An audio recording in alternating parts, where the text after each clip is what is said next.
आपके डर का फायदा उठाया जा रहा है। जी हाँ, कौन, क्या, कैसे, सब आपको बताऊंगा। फिलहाल आज जब कल आपका एग्जाम होने वाला है, आज एक ही इंसान ऐसा है जो आपको कामयाबी दिला सकता है और वो आप खुद हैं। तो अभी मेरे हाथ में आप दो क्वेश्चन पेपर देख रहे हैं, एक मैथ्स बेसिक का और दूसरा मैथ स्टैंडर्ड का। ये क्वेश्चन पेपर कल आपको मिलेंगे। अब इसमें आपको क्या करना है, क्या नहीं करना, दोनों चीजें आपको पता होना जरूरी है। तैयारी धरी की धरी रह जाती है जब इसको आपको टैकल करना ठीक से ना आता हो, स्पेशली मैथ्स का एग्जाम। तो सुन लो ध्यान से।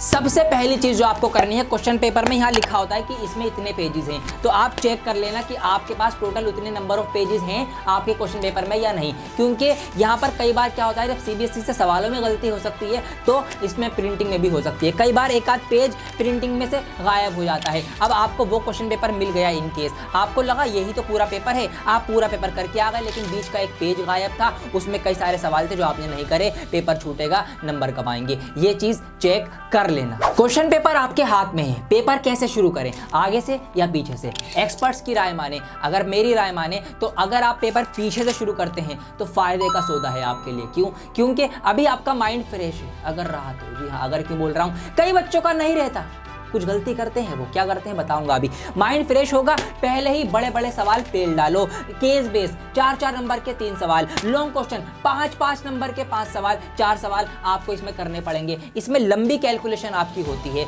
तो फ्रेश माइंड के साथ लंबी कैलकुलेशन, ज्यादा कैलकुलेशन सही तरीके से होगी, सही होगी, गलती के चांसेस कम होंगे। एंड में करोगे हबड़ा दबड़ी में लंबी कैलकुलेशन गलत कर सकते हो, प्लस माइनस मल्टीप्लाई डिवाइड करने में। इसीलिए पीछे से शुरू करोगे, बड़ा पोर्शन, ज्यादा नंबर के सवाल जल्दी आप कर लोगे, आपका एक कॉन्फिडेंस बूस्ट हो जाएगा क्योंकि आपने मेजर जो पार्ट है वो कर लिया है। अगली प्रो टिप जो मैं आपको बताने जा रहा हूं, जैसे ही पेपर शुरू हो, आप अपने क्वेश्चन पेपर में पीछे जहां भी आपको स्पेस मिले ट्रिग्नोमेट्री टेबल लिख लेना। जी हाँ, जाते ही अगर 15 मिनट का जो रीडिंग टाइम है उसमें मौका लगे उसमें लिख लेना, वरना पेपर शुरू करते ही सबसे पहले 1 मिनट लेकर ट्रिग्नोमेट्री टेबल लिख लेना। उससे क्या होगा, उससे यह होगा कि जब भी ट्रिग्नोमेट्री टेबल की वैल्यूज आपको देखने की जरूरत पड़ेगी, आपको उनको बार बार याद नहीं करना पड़ेगा हर सवाल में। कई बार जल्दबाजी में याद करने के चक्कर में बच्चे गलत वैल्यू पुट करते हैं, आंसर गलत करते हैं। पे टेबल बनी होगी फ्रेश माइंड के साथ, आपने बस वैल्यू रखनी है, टेबल देखी, वैल्यू रखी, सॉल्व करा, आंसर आया, टेबल देखी, वैल्यू रखी, सॉल्व करा,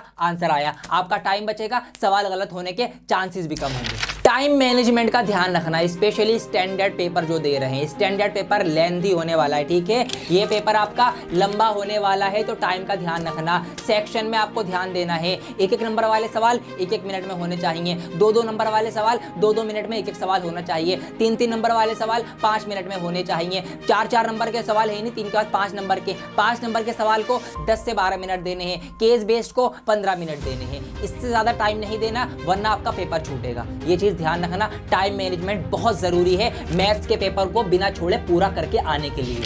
पेंसिल, इरेजर, शॉर्पनर, स्केल, ये चीजें लेके जाना। फिगर नीटली बनाना है, पेन से मत बना के आ जाना, प्रॉपर पेंसिल से बनाना, अच्छे से फिगर बनाना, एक-एक पॉइंट का नाम लिखना, ABCD, कोई भी चौकोर बनाया है ABCD, कोई भी त्रिभुज बनाया है ABC, PQR, XYZ, नाम प्रॉपर देना है, फिगर ढंग से बनानी है। किसी क्वेश्चन में अगर अटक जाओ तो अटके मत रह जाना। सवाल लिखा आपने, नहीं समझ में आ रहा, नहीं आगे बढ़ पा रहा है, उसका पेज छोड़ दो, पेज छोड़ के अगला सवाल शुरू कर दो, उसमें फंस के मत रह जाना, अगला शुरू करो, उससे अगला करो, क्या पता बाद में वो याद आ जाए, बाद में आप उसको भी लिख देना। बट सारे क्वेश्चन अटेम्प्ट करने हैं, आता हो या ना आता हो, सवाल छोड़ के नहीं आना। अब ये तो रही आपके पेपर की बात, कि पेपर में आपको क्या करना है क्या नहीं करना, लेकिन बहुत सी बातें ऐसे हैं जो पेपर से पहले की हैं और बहुत ज्यादा मैटर करती हैं। वो है तैयारी की। कल आपका पेपर है, ठीक है, आज जितना पढ़ना है पढ़ लो, जितना हो सके पढ़ो, लेकिन प्लीज मैं आपसे हाथ जोड़ के विनम्रता पूर्वक आपसे ये रिक्वेस्ट कर रहा हूं कि भाई कल मत पढ़ना, कल आपका पेपर है। बहुत से बच्चे मैंने देखे हैं क्या करते हैं, सुबह से वीडियोस देख रहे हैं, सुबह 6 बजे उठ के वो तैयारी में लग गए दोबारा से। अब उसमें क्या होगा, 10 बजे आपका पेपर है, ठीक है, पेपर के लिए एक फ्रेश माइंड चाहिए, ठीक है, 10 से 1 3 घंटे आपके माइंड को मेहनत करनी है, आपकी आंखों को मेहनत करनी है, सवालों को देखना है। आप सुबह उठ के लग गए दोबारा से तैयारी करने में, ऑनलाइन मोबाइल देखने में, आपने 2-3 घंटे वहां पर लगा दिया अपने सुबह के, आपका बहुत बड़ा नुकसान है। ठीक है जी, आपके डर का यहां फायदा उठाया जा रहा है। डियर सर के इतिहास में कभी भी जिस दिन पेपर है, हम पेपर वाले दिन सुबह में कभी लाइव नहीं आए। ठीक है जी, क्यों? क्योंकि बच्चों का नुकसान है। सुबह में आपको माइंड फ्रेश रखना है। अगर आप 2-3 घंटे वीडियोस देख लेंगे तो उसके बाद क्या होगा, आपने अपनी आंखें थकाई, आपने अपना माइंड थकाया। अब उसके बाद जब आप 3 घंटे पेपर देने जाएंगे तो वहां पर उसका बहुत बुरा नतीजा आपको देखने को मिलेगा, वहां आपकी परफॉर्मेंस गड़बड़ाएगी। सुबह को माइंड आपको फ्रेश रखना है, माइंड आपको रिलैक्स रखना है। टाइम पे उठो, खाना वाना खाओ, नाश्ता वाश्ता करके आराम से पेपर देने जाओ सीधा। तो इन बातों का ध्यान रखना है आपको।